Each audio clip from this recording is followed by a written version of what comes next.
2021년 북한의 인권 상황은 국경 봉쇄와 비사회주의 처벌 강화 등으로 최악이었으며 북한 인권 개선 활동도 문재인 정부의 대북 정책 때문에 큰 어려움을 겪은 한 해였다고 한국 내 인권단체 대표들이 BOA에 밝혔습니다. 아울러 새해에는 북한의 외부 정보 유입과 한국 내 활발한 북한 인권 활동 촉진을 위해 북한 인권법과 대북전단 금지법 등이 개정될 필요가 있다고 권고했습니다. 첫 소식 조상진 기자가 보도합니다.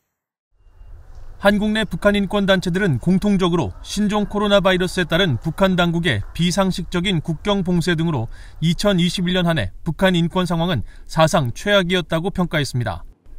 특히 김정은 정권 집권 이후 북한 주민들에 대한 자유권을 완전히 박탈하는 조치들이 이어진 데다 북한 정권의 핵과 미사일 개발에 따른 국제사회의 대북 제재, 경제난 등 삼중고가 이어지면서 북한 내 인권 상황은 그 어느 때보다 어려운 한 해였다고 지적했습니다. 한국의 북한 인권단체인 전환기정의 워킹그룹의 이영환 대표는 이런 상황에서 한국 정부와 집권 여당이 대북전단 금지법 제정과 북한 인권단체 사무감사 등을 강행하면서 한국 내 북한 인권 활동이 큰 제약을 받았다고 말했습니다.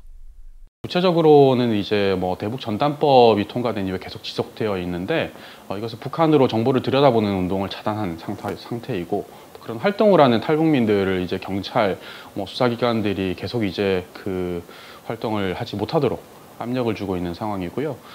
통일부 같은 경우에는 이제 북한과 대화를 하는 그거 자체에 반대를 하는 사람들은 국민 중에 없지만 이제 그 대화를 하기 위해서 이제 그 탈북민들 활동들 또 이제 단체들 활동들을 사무검사를 한다.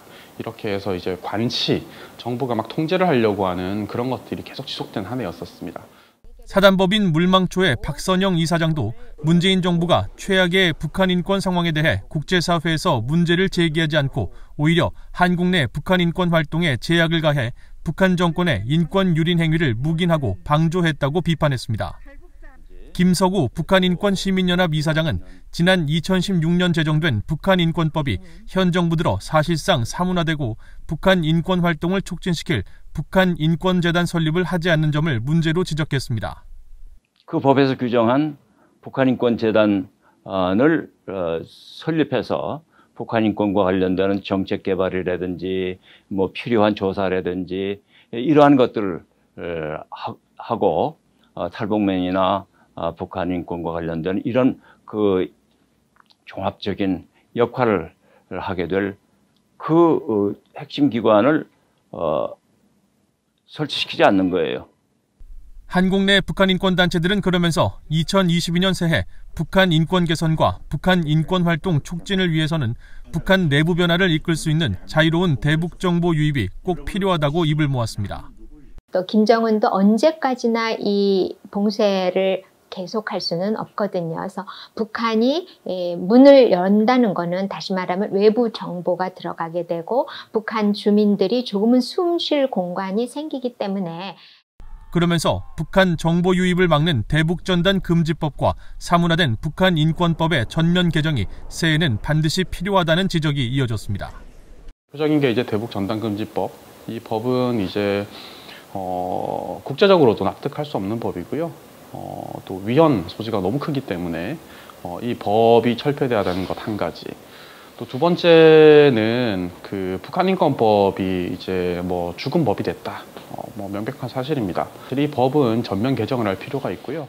한국 내 북한 인권 단체들은 새해에는 한국의 새 대통령을 뽑는 대선이 예정돼 있는 만큼 어떤 정부가 들어서더라도 대북 정책과 북한과의 대화 의제에 북한 비핵화와 북한 인권 문제 개선이 반드시 포함돼야 한다고 거듭 강조했습니다. BOA 뉴스 조상진입니다.